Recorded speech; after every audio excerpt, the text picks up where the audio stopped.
Good morning. Good morning. We are here with Ms. Miller, and we are at the Prince William County office of Congressman Gerald Connolly. And we're here because Congressman Connolly has initiated a project. It's called the Northern Virginia Civil Rights Archive. And it's a way for us to collect testimonials and memories of those persons who were involved in the struggles for civil rights, those persons who wanted to overturn Jim Crow, who may have participated in the March on Washington, because as we know, this is the 50th anniversary of the Civil Rights Act. So Ms. Miller, on behalf of Congressman Connolly, on behalf of the Library of Congress and George Mason Folklore Program, the libraries of Prince William County and Fairfax County, we want to thank you for your participation in this project. And thank you so much for inviting me. I am very excited about being here and being a part of this project. Awesome. This is great. So you want to get started? Yes. Okay, let's go. Let's start with you giving us your full name and your date of birth and where you were born. Okay. My full name is Eruinia Miller. Everybody calls me Venus, so no one knows me as Eruinia. So I would prefer using Venus for this interview.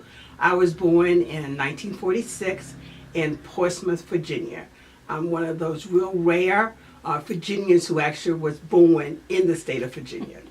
Yes. So let's talk about Portsmouth because you're born right in the height of segregation and Jim Crow laws. So what was it like growing up in Portsmouth? Portsmouth was a really interesting town. The biggest industry there was the shipyard. So most people worked for the shipyard.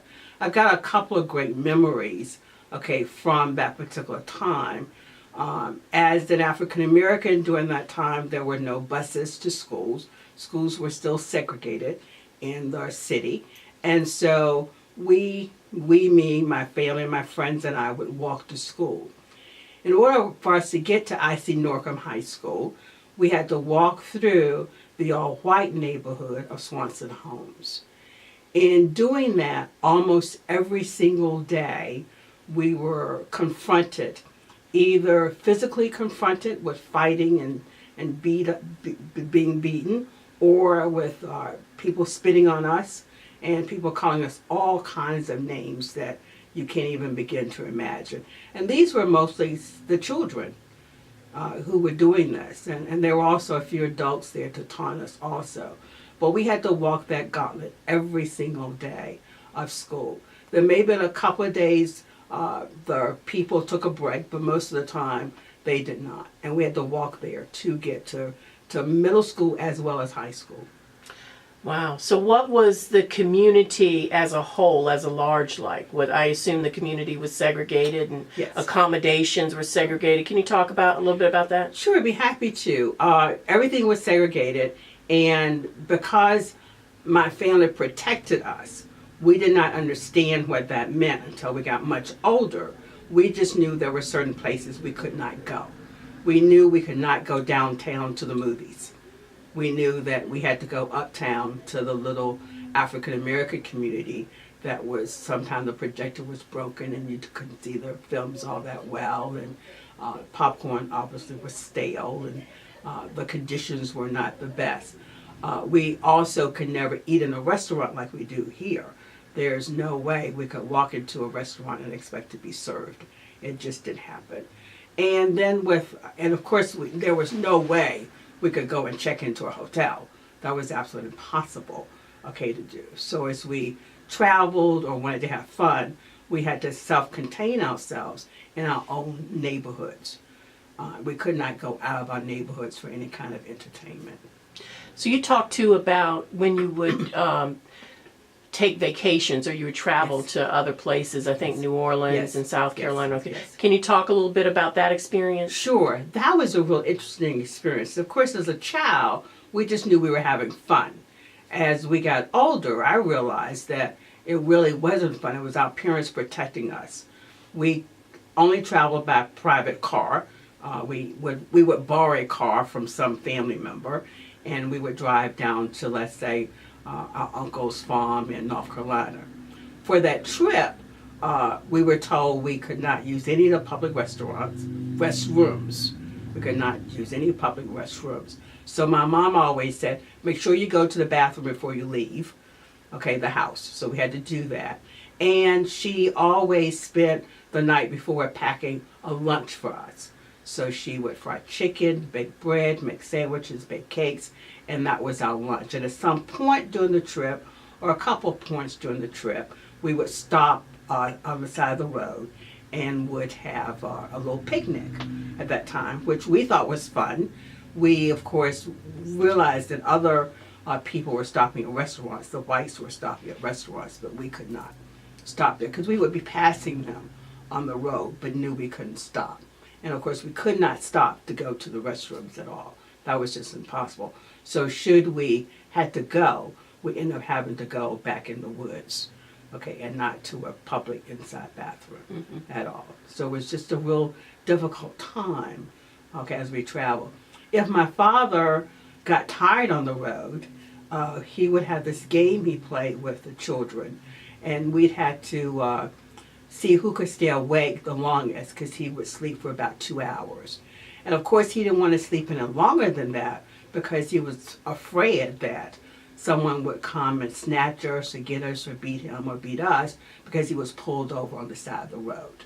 So it was just a very different time. We expected it and we knew it, but didn't understand all of it until we got so much older. Mm-hmm. What's the background of your mother and father? Were they educated? Were they not? My father was a cook in the Navy. So when he got out of the Navy, he became a cook at the hospital in Portsmouth, the Navy Hospital in Portsmouth. And then he went on for a second career as a morgue technician at the same hospital. So that was his background. He finished 8th grade. My mother had a year of college at Norfolk State at that time, which was actually at the YMCA, because they were just getting started at a division. Norfolk State was in a division of Virginia State in Petersburg. And so she did a year of college there, but once she got married, she stopped college altogether, and she became what's called a day maid. So she would take a bus out to the white neighborhood, and she worked for 2 families, and she made $5 a day, okay, doing that. And she would work from early morning until their dinner time in the evening, and then catch the bus back home. Now, you tell a great story about your grandmother and some flour and Ms. Jenkins. Yes. Can you tell that story again? Yes. There was a store right across the street that was owned by Mrs. Jenkins. And we sat in a neighborhood that was blacks on one side, and then there was a major street, Elm Avenue, and then there was a store in white on the other side. So my grandma would always go to the store, send one of us to the store to purchase items that she needed when she was cooking. It was a general store, a convenience store. And I had gone with her a couple of times, and we could not go through the front door. We had to go through the back door to get in. And I knew there was something really wrong about that. So a couple of times she would send me to the store. The first time she sent me to the store, I marched in through the front door and waited. The woman who owned the store was absolutely outraged that I had done that and would not wait on me and sent me back home. And my grandmother couldn't understand why I didn't bring the flour home that she wanted. So the next time my grandma sent me back, and I did the same thing, marched in the front door and said, Amelia sent me for flour and I need to take flour home. And she had an absolute fit. And she marched me, back across the street and laid my grandmother out about how awful a child I was and how much I misbehaved and how arrogant I was because I was coming through the front door of her store.